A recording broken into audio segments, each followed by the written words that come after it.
Hi guys welcome back to my YouTube channel. నేను జోష్న రాణి. ఇదైతే part 2 అనమాట. పార్ట్ 1 చూడకపోతే తప్పకుండా చూడండి. ఈ పార్ట్ 2లో అయితే నేను ఎంజాయ్మెంట్ అనమాట. మహితో అయితే రైన్ పడుతుందని డ్యాన్స్ చేసాం అండ్ మా ఇంట్లో బోర్ కొడుతుందని మా మహి వాళ్ళ ఇంటికి కూడా వెళ్ళామన్నమాట. కరెంట్లీ నైట్ అవుతుంది, లేట్ అవుతుంది అండ్ మేమైతే బయటకు వచ్చేసాం.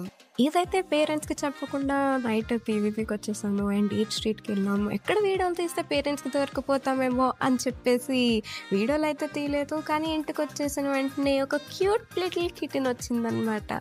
అది మహి వాళ్ళ కిటెన్ అంట. సో నేను దానికి పొట్టి అని పేరు పెట్టాను. మహి అయితే దానికి ఫుడ్ కలిపి పెట్టేసింది. మహి అయితే మార్నింగ్ నా మీద మేకప్ ట్రయల్స్ చేసింది. మేము ఆటోలో ఎక్కేసి మళ్ళీ బయటకు వెళ్ళిపోయాము. ట్రెండ్సెట్కి అయితే వచ్చాము. పిజ్జా అండ్ వాఫల్స్ ఆర్డర్ చేసుకున్నాము. ట్రెండ్సెట్ నుంచి పీవీపీకి వచ్చేసాము. పీవీపీలో టాకో బెల్స్ ఆర్డర్ చేసుకున్నాం. అంబేద్కర్ స్టాచ్యూ దగ్గరకు కూడా వెళ్ళాము అండ్ నెక్స్ట్ అయితే నేను హాస్టల్కి వెళ్ళిపోవాల్సి వచ్చింది. సో